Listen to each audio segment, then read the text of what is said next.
Amigos, bienvenidos. Continuamos en esta jornada bellísima, en este recorrido por el país, buscando profundizar en estos temas tan relevantes como en este caso lo es la educación. Y hoy me complace presentarles a Fausto Guerra, que nos acompaña. Es un educador reconocido en el país, es alguien que ha trabajado desde el aula. Ha colaborado también como directivo en algunas instituciones del país y también como asesor en este tema que, como bien discutíamos extra cámaras, es muy complejo. Se llama educación. Y hoy, Fausto, quiero darte la bienvenida y quisiera que empecemos con esta pregunta que revisábamos antes de empezar el programa.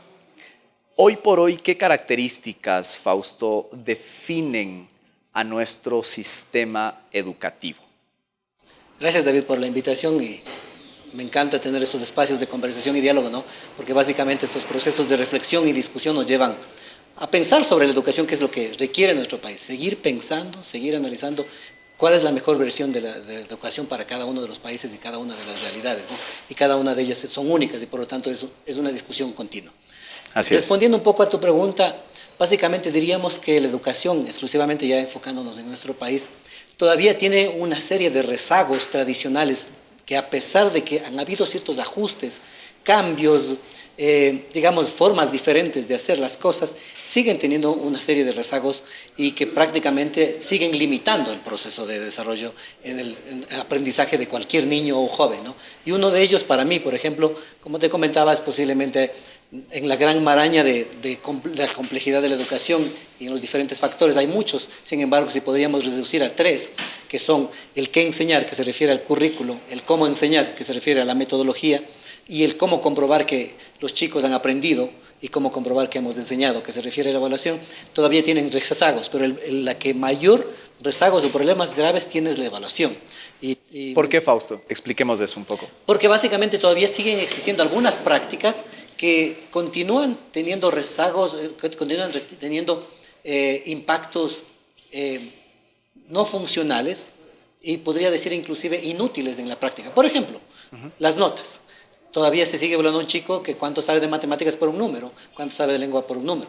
Por ejemplo, otro, el número al que llegamos es el resultado del promedio de diferentes actividades, ¿no? El profesor básicamente pasa estas notas, hace un promedio, divide por el número de aportes y ese es el aprendizaje que el chico tiene. Por ejemplo, otro, seguimos utilizando libros de texto. De hecho, los libros de texto son prácticamente el currículo, la metodología y la evaluación del profesor. El profesor no crea nada, prácticamente no hay profesores creativos, la gente no crea sus procesos de pensamiento y prácticamente el ser docente implica crear sus propias rutas de aprendizaje, que las llamo, ¿no? Y una más que es súper importante y que prácticamente es castrante, ¿no? Lacerante en la vida y concepción de los niños en el aprendizaje, que es la concepción del error. ¿Sí? La concepción del error y la perfección. Todo el mundo quiere ser perfecto y nadie quiere cometer errores. Y la sociedad alimenta esto. Pero ¿qué pasa con las notas? Me gustaría que profundicemos ahí un poquito en el tema de la evaluación, ¿no? El joven, el estudiante, incluso el que está en universidad, siempre está preocupado por un 10. El estudiante de secundaria está preocupado por un 10, quiere un 10. ¿En qué momento el profesor transmite o transmitió ese mensaje al punto que ese es el estrés del estudiante? Yo conversaba con un estudiante que se graduó de una universidad acá en la ciudad y él decía que literalmente se traumó en los exámenes de grado. Esa fue su experiencia, salió traumado, no pudo dormir hasta el día en el que tenía que ir a dar ese examen, porque él sabía que si no pasaba, no iba a poder obtener su título. Ya. Bueno, el problema más serio del número y la nota, como la concebimos, o la calificación, es básicamente un problema cultural. Okay. O sea, el chico concibe y determina que es lo deseable, porque eso lo transmite su padre, sus padres, los mismos profesores y el sistema educativo en general. Por ejemplo, ¿a quién se elige abanderado? Al que tiene el puntaje más alto. Okay. Por ejemplo, el padre de familia suele decir algo como, bueno, si haces bien tu trabajo en Navidad te voy a dar un buen regalo, ¿no? Sí, buenas notas, tráeme buenas notas. O, por ejemplo, si me traes malas notas, va a tener que castigarte. Entonces, ¿toda nuestra cultura empuja eso? Toda la cultura empuja eso. Ok. ¿Cómo lo resolvemos? Es complejo, porque básicamente lo que invita es cambiar la cultura y pensamiento de la sociedad. Es súper complejo porque vivimos en un mundo, en un contexto, en una realidad materialista. La gente empieza con la concepción del número, de la nota, y más adelante luego empieza con la concepción de su sueldo. Porque en un principio, por último, estás pensando en el 10, ¿no? Pero luego quieres un sueldo mayor y cada vez te esfuerzas más por conseguir más dinero y a veces no necesariamente utilizas medios lícitos para alcanzar buenos sueldos. Y también en la escuela se aprende también a alcanzar buenas notas por medios no tan lícitos. Entonces, básicamente la concepción del cambio de cultura es súper importante, pero si es que no se empieza desde el aula y si el profesor no comienza a cambiar su concepción de qué implica la nota, porque todavía seguimos atrapados en este sistema de la nota, pero por lo menos hasta el momento el profesor que pudiera ya ir comprendiendo de que la nota es el resultado de una serie de variables y no de una, entonces podríamos ir pensando en un proceso a largo plazo de cambio de concepción, de mentalidad, pero sí tomaría mucho tiempo. ¿Qué otro factor no está funcionando bien en el sistema educativo actual? Como te decía, estos dos factores que te decía, ¿no? Que es el currículo, que es básicamente el que enseñar, y la metodología, que es el cómo enseñarlo. Básicamente los dos son considerados o se consideran como herramientas o llamémoslos instrumentos. Es decir, el currículo es un instrumento. ¿Qué enseñar? Voy a enseñar algo, ¿sí? La metodología es cómo enseñarlo, las estrategias que utilizaré. Ahora, si es que este currículo y estas estrategias caen en manos de personas que saben utilizarlas, ¿sí? Los resultados van a ser excelentes. Okay. ¿Sí? Pero si estas herramientas, estos instrumentos caen en manos de personas que no tienen experiencia, que tienen poco conocimiento, que no buscan dominar estas herramientas, simplemente el resultado va a ser malo. Es decir, tenemos en documentación un material que ha sido preparado por expertos que busca extraer lo mejor de nuestro modelo educativo, pero el momento de ejecutarlo quizá tenemos fallas. Y tú ponías un ejemplo de la guitarra, ¿puedes citar ese ejemplo, por favor? Básicamente, ¿qué es lo que como pasa? te decía, si tomamos una guitarra, cualquiera esta sea, y la entregamos a una persona que nunca ha tocado la guitarra, nunca la ha interpretado, la persona lo que va a hacer es posiblemente observarla, ¿sí? Admirarla, tocar las cuerdas, ¿sí? Y decir Intentará qué bonito, poner un qué bonito, acorde. Intentar algo, y tú dijiste un término importante, intentar, pero hasta ahí llegaría. Pero si tú entregas la misma guitarra, sin importar que sea cara, barata, de calidad, le entregas a un experto, él te va a dar un concierto y va a tocarte todos los temas musicales que tú inclusive le puedas pedir. Sucede exactamente lo mismo con el currículo y la metodología. ¿Sí? Hablemos de un ABP, que está de moda, el aprendizaje basado en proyectos. Es una metodología, es un cómo enseñar. Si cae en las manos de un experto, el ABP hace cosas increíbles. Si el ABP cae en las manos de un novato, de un profesor básico que está iniciando, o inclusive un profesor que por años ha venido lidiando con dificultades, el resultado va a ser bien pobre. Te decía, el sistema educativo actual nació con la industrialización. Con este ejemplo bastante ilustrativo que pones de la guitarra, entonces, ¿qué tanto ha evolucionado realmente el sistema educativo? Todo está cambiando. El COVID nos vino a demostrar también que todo se aceleró de una forma drástica, radical. Entonces, ¿qué tanto ha evolucionado el sistema educativo? No ha evolucionado mucho, no ha evolucionado nada. Diríamos que hay como dos perspectivas, ¿no? Digamos que ha evolucionado, ¿sí? En función de estudios científicos, de metaanálisis que se han realizado para entender cuáles son las mejores prácticas y cómo implementarlas en el aula. Pero todas estas han sido generadas, insisto, como tú mencionabas anteriormente también, por expertos, estudiosos y pedagogos, ¿no? Sin embargo, el problema en sí es que si nosotros ya hacemos un análisis de qué sucede en el aula como tal, y recuerdo alguna vez esta imagen, si tomaríamos una foto de la época de las cavernas, de alguien escribiendo, explicando algo en la cueva, ¿sí? Luego vemos en la época de la revolución industrial en una pizarra negra con tiza, y luego vemos cuando éramos estudiantes ya pizarra blanca, y ahora vemos la tecnología que utilizamos es prácticamente lo mismo. El problema es que la tecnología, por ejemplo, ha cambiado, ha mejorado cómo enseñar la educación tradicional, pero no está buscando desarrollar todos estos principios básicos de lo que invita el siglo XXI, ¿no? Pensadores críticos, resolucionadores de problemas, buenos comunicadores, indagadores, etc. La tecnología no está consiguiendo esto. Y básicamente todo lo que se refiere a la práctica como tal sigue siendo bastante tradicional, a pesar de que mucha gente puede decir que estamos avanzando. Diría yo que el cambio ha sido bastante... Hay una brecha muy, muy grande entre el avance tecnológico y la educación. ¿Por qué no se logra empatar? ¿Por qué no se logra tangibilizar esto que luce muy bien en el documento con los profesores, con quienes están en el aula, con quienes están ejecutando? Porque como tú bien citaste a varios expertos, hay estudios que demuestran y te dicen qué se debe hacer. ¿Por qué no se hace? ¿Por qué no se logra hacer? Los profesores no tienen tiempo, no tienen los recursos. ¿Qué ocurre, Fausto? El por qué no se hace es básicamente porque en general en el Ecuador y en el mundo, me atrevería a decir, no existe una comprensión de la complejidad de la educación. ¿Sí? Es decir, hablemos del aprendizaje como un resultado. ¿Ya? Pero el aprendizaje es un resultado, pero es el resultado de la interacción de un montón de variables, no necesariamente de una variable. Por ejemplo, el estudiante no se preparó para la prueba, por eso tiene malas notas. Estamos siendo reduccionistas, ¿no? En una lógica lineal. No, la educación no funciona así, ¿no? Tenemos un resultado de aprendizaje y este resultado es la integración de muchas variables, pero eso es lo que el profesor todavía no llega a dimensionar. Y a veces el buscar cambiar esa mentalidad cuesta, porque el profesor también, como tú mencionaste, hay factores que le limitan. Por ejemplo, uno de ellos es el tiempo, el sueldo. Es otra variable. Hay otra variable que también es muy interesante e importante que a veces no se habla mucho, ¿no? Mucha gente habla del manejo del tiempo, la administración del tiempo, ¿sí? Pero ¿qué hay de la administración de la energía? Porque tú puedes tener mucho tiempo para preparar unas clases, para hacer unas excelentes evaluaciones, pero si tú ya te acabas, ya prácticamente tu energía fue consumida con 1 o 2 cursos, ya cuando vas a la tercera clase nos sucede a los docentes, ¿no? Primeras clases estamos muy energizados y trabajamos con los chicos activamente, dinámicamente, y pasa el día y en la última hora ya estamos dando la última energía, ¿no?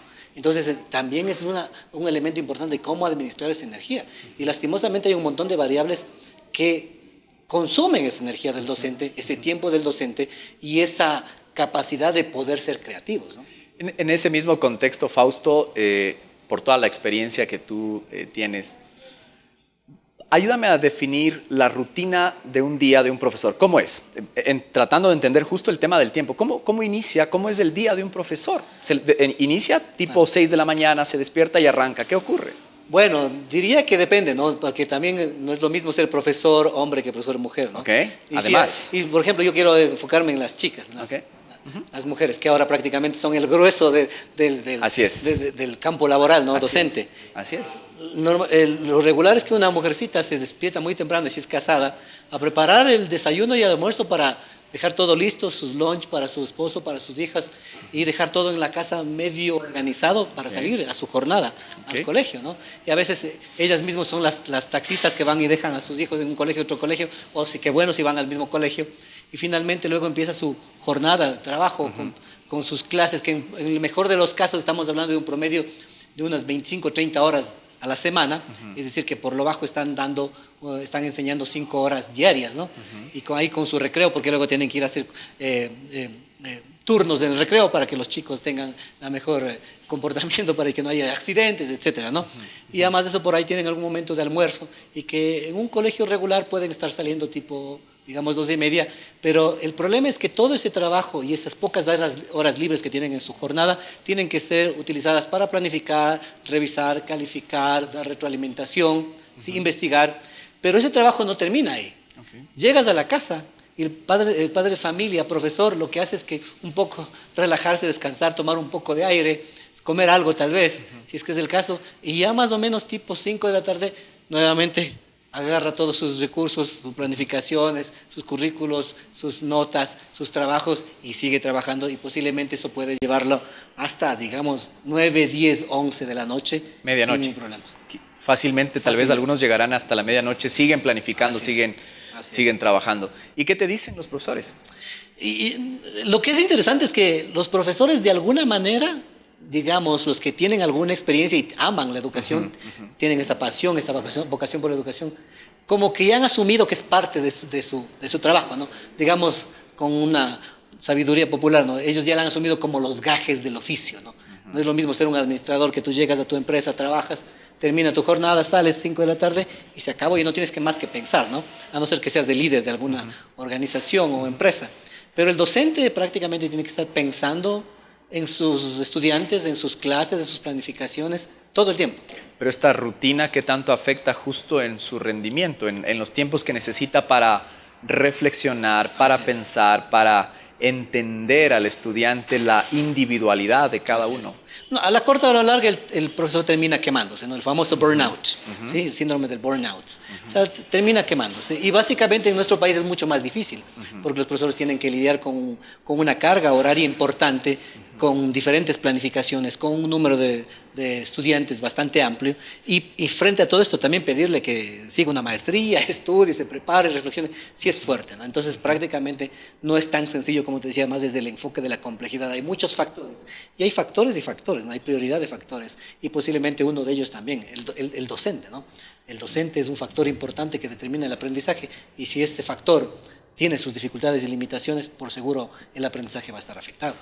Siguiendo en esa misma dirección, ¿cuál es la realidad, Fausto? ¿Qué es lo que ocurre en el aula? ¿Por qué no hay esta profundidad de la comprensión de la educación tanto dentro del rol docente, la interacción con el padre de familia y el estudiante? ¿Por qué se vuelve a ratos muy complejo la acción, el ejercicio propio de la enseñanza? ¿Y por qué, dime tú, pareciera que los resultados que estamos obteniendo a nivel de quienes se gradúan ya como bachilleres, por ejemplo, están siendo muy pobres, ¿no? Bueno, hay una estadística y estudios muy importantes, ¿sí? Por ejemplo, como realizados por el famoso Robert Marzano, por ejemplo, pedagogo americano, que hablan de la proficiencia docente, ¿no? Y básicamente se refiere a los diferentes niveles de desarrollo profesional que un docente tiene desde el momento en que se gradúa y está frente a un grupo de estudiantes desde su primer día de trabajo, ¿no? Iniciando como novato y según la experiencia vaya creciendo puede convertirse en un profesor básico, luego intermedio, luego proficiente y experto. Y lo que pasa es que prácticamente hay una relación directa entre la calidad docente y la calidad de los aprendizajes. Entonces, ¿qué es lo que sucede? A nivel general y en promedios se considera que la mayor parte de los profesores en el Ecuador y en el mundo están en una categoría de profesores básicos. ¿Y qué es un profesor básico? Un profesor básico es un profesor que puede conocer de metodología, de currículo, de estrategias, son las herramientas que te comentaba anteriormente, y las utiliza, pero las utiliza en el aula, en sus planificaciones, en sus clases, pero las utiliza de una manera incorrecta o con elementos faltantes. Y si nos hacemos análisis, prácticamente la mayoría de profesores caen en esa categoría. De hecho, por ejemplo, Dylan Wiliam, un famoso pedagogo especializado en evaluación, él dice que la educación, el ser docente, es la profesión en la cual el profesional está destinado a fracasar todos los días. Wow. ¿Sí? Y dice, y eso es lo que lo hace atractivo. Pero ahora lo que tenemos que buscar es cada vez, el fracaso no va a terminar, lo que sí va a haber menos fallas cada día, ¿no? Por la experiencia y el desarrollo que tú puedas decidir, ¿no? Porque también es tu decisión ser mejor profesional. Pero él dice que nunca un profesor llegará a ser ese experto, ese ideal de profesor que queremos, ¿sí? Y se le va a acabar la vida y se va a morir sin llegar a ser ese profesor. La realidad es distinta en el sector privado y en el sector público. Vamos a hablar del privado. ¿Cuál es la realidad ahí en términos de esta interacción que hay, centrándonos igual en el profesor? Directivos, profesores, estudiantes y los padres de familia, que son actores clave dentro de la comunidad educativa. ¿Cuál es la realidad ahí? Bueno, es importante considerar el término que tú utilizas específicamente, que es realidad. Entonces entendamos que cada realidad son únicas, las realidades son únicas, ¿no? Y el hecho de que sean particulares y fiscales los hace diferentes, pero dentro mismo del rango de colegios particulares también hay una gran diferencia, ¿no? Hay otras realidades, correcto. Y digamos que dentro de cada uno de ellos también existen variables que van a proponer una mejor propuesta educativa, hacer una mejor propuesta educativa. Y uno de esos factores, por ejemplo, en los colegios particulares posiblemente es el acceso a recursos. Y obviamente mientras más recursos hay, y no estoy hablando solo de recursos tecnológicos o infraestructuras, sino también recursos económicos, el profesor también gana bien, ¿sí? Entonces todos estos elementos van confabulando para que el profesor pueda tener una carga horaria más baja, pueda dedicar a un grupo específico de estudiantes más tiempo, más energía, y esto obviamente solo se da dentro de un contexto en el cual el recurso es abundante. Entonces, si te puedes imaginar desde un colegio de élite muy alto, a los colegios fiscales, cada vez va a haber menos recursos y la complejidad va a ser mayor para los profesores de los colegios fiscales que tienen muy pocos recursos y que prácticamente muchos de ellos, inclusive de su bolsillo, traen las cartulinas, los materiales, ellos compran sus laptops, etcétera, etcétera, ¿no? Entonces, y por ende, la relación de calidad educativa y aprendizaje va a ir bajando. Entonces, eso es algo muy importante. La educación es elitista, Fausto. Lastimosamente, de alguna manera sí. Lastimosamente, de alguna manera sí. Porque el comprarte un buen libro requiere... Tiene una inversión significativa. Tienes que invertirlo, ¿no? Y un libro de educación, bueno, por ejemplo, algo como El arte y la ciencia de enseñar, de Marzano, el nuevo arte, que es el último libro que él ha escrito, por ejemplo, es un libro que es caro y tiene que ver con recursos, ¿no? Pero también, por ejemplo, mira, el libro no existe en español. Entonces, ¿quién puede leer este libro? Alguien que le invirtió su dinero en aprender inglés. Alguien que ya hizo una inversión previa. Exacto, entonces claro. te das cuenta, es todo un proceso. Y por eso, para mí, la educación es una inversión. Claro. Pero es una inversión que da réditos, pero siempre y cuando tú busques un contexto en el cual te dé réditos. Porque si, por ejemplo, en el caso particular mío, yo, en toda la preparación y toda la inversión que le he hecho a la educación, yo me ubico en un lugar donde no van a reconocer mi trabajo, prácticamente yo diría que he perdido mi inversión. Entonces yo tengo que buscar un lugar donde que la inversión valga la pena. Una de las quejas que tú vas a encontrar en los estudiantes, un común denominador, sobre todo pensaría yo en instituciones públicas, es la saturación y carga de deberes. Papi, mami, me envían muchos deberes. Termino 11 de la noche deberes. ¿Qué pasa con eso, Fausto? Bueno, hay estudios, ¿no? Marzano en sus metaanálisis hizo un estudio bastante profundo sobre el impacto de los deberes en el aprendizaje, porque esa es básicamente, esa es la relación que debemos entender, ¿no? Y sin caer en esta perspectiva reduccionista, porque hay muchas variables que generan aprendizaje, pero diríamos que los deberes tienen un impacto en el aprendizaje dependiendo de la edad, ¿sí? En los muy pequeños, de acuerdo a los estudios, se dice que en los muy pequeños el impacto de los aprendizajes, de los deberes en el aprendizaje es de 0. ¿Pero qué quiere decir esto? No quiere decir que no ayuden. Lo que pasa es que hay que entender el propósito de los deberes dependiendo de la edad. Por ejemplo, en los pequeñitos lo que se busca es generar un hábito de estudio, no necesariamente poner notas, pero aquí en el Ecuador ponemos notas desde muy pequeñas, ¿no? Y se dice que mientras más grandes los chicos, por ejemplo, ya bachillerato, ya el impacto de deberes es un poquito más importante. Por lo tanto, la carga de deberes debería ser correlacional a su edad. Es decir, mientras más pequeños, muy poco, solo para formar el hábito de que se siente en su mesa, que entienda que hay un espacio específico para pensar, para analizar, que puede ser, dependiendo de las edades, de 5 a 10 minutos, ¿sí?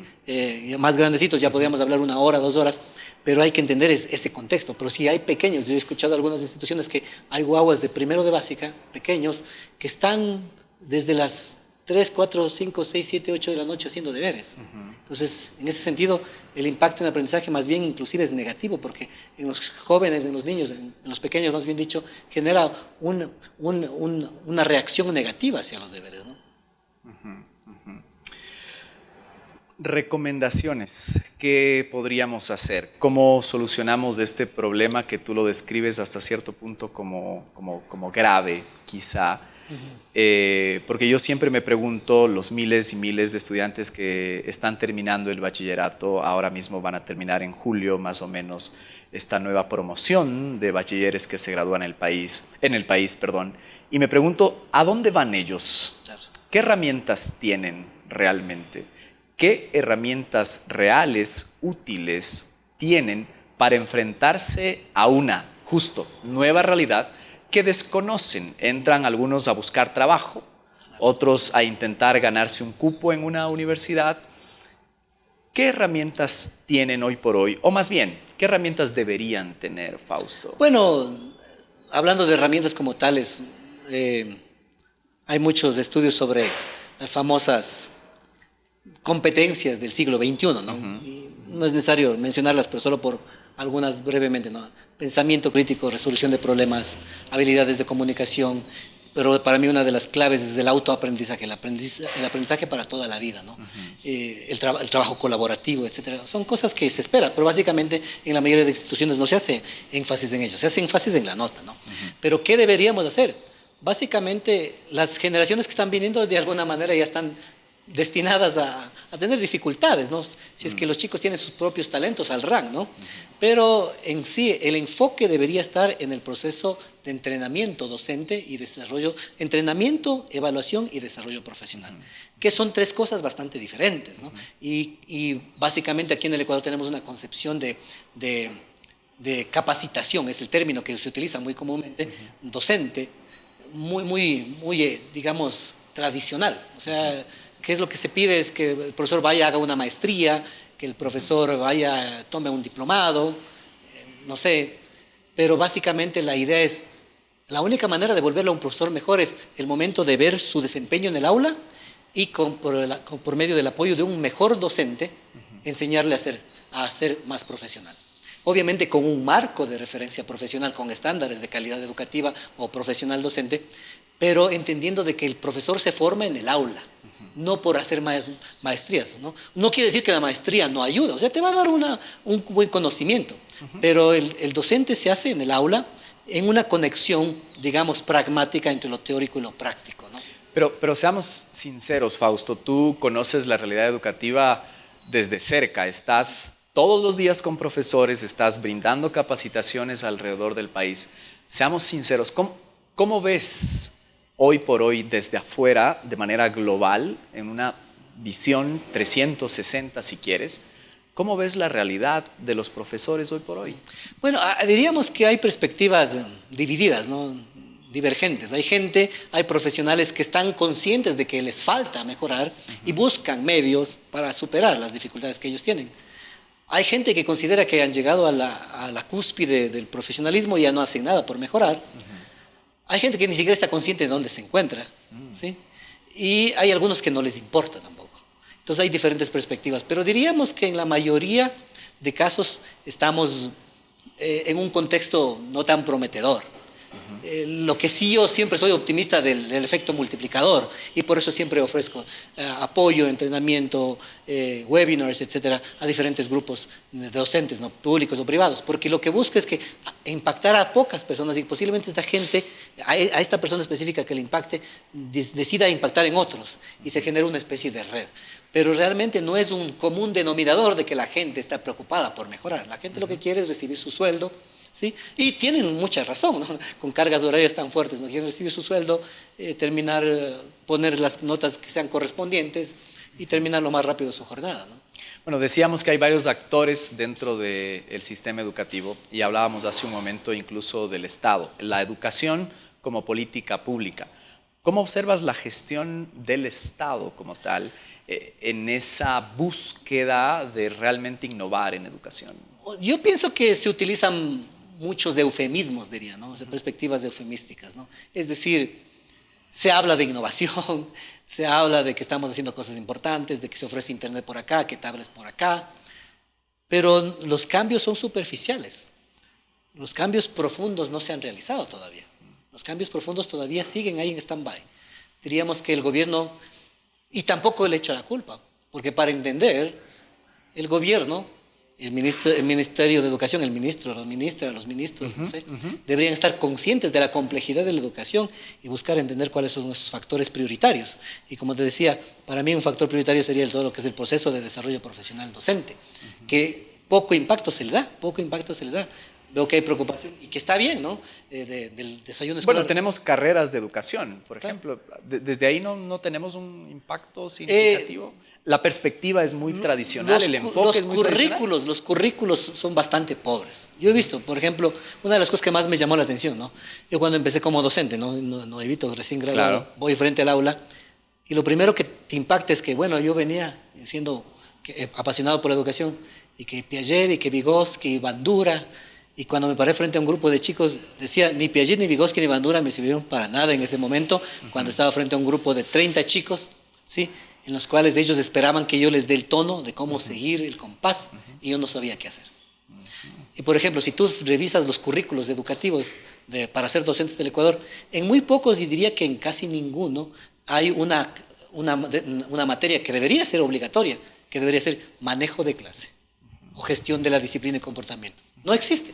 Deberían enseñarles a manejar a los chicos, pero los profesores no aprenden eso. Hemos hecho hasta cierto punto una apreciación general de la realidad educativa en el país. ¿Qué propones, Fausto? ¿Por dónde empezamos? Para transformar o ir en ese camino a mejorar esa realidad. O sea, yo pienso que las luchas que se hacen, que parecerían aisladas, cualquiera que las haga, sea yo u otros pedagogos y profesionales que están apasionados por hacer un cambio en la educación real, son luchas que sí están dando resultados, pero que debemos ser pacientes, porque los resultados no van a ser inmediatos, no están a la vuelta de la esquina. Hay gente que está comprometida, conozco muchos amigos, colegas, profesionales que están comprometidos y cada uno en sus diferentes realidades, pero a veces un poco el problema es que estamos acostumbrados a resultados inmediatos. Queremos que la educación se resuelva durante el periodo presidencial de un gobierno específico. Y no, eso no va a suceder. Sí, los cambios en educación no son cambios radicales. Hay que hacer situaciones de cambios radicales, por ejemplo, como la evaluación. Y no son cambios rápidos. Y no son cambios rápidos, porque tienen que ver mucho con cambios de cultura y mentalidad. Agradecemos a ustedes por su atención y de esta manera continuamos en esta jornada que, como les había dicho antes, tiene el objetivo de fortalecer esta actitud de aprendiz, esta condición de aprendiz que deberíamos tener todos con el objetivo de transformar la realidad que nos afecta a todos como sociedad. Muchas gracias.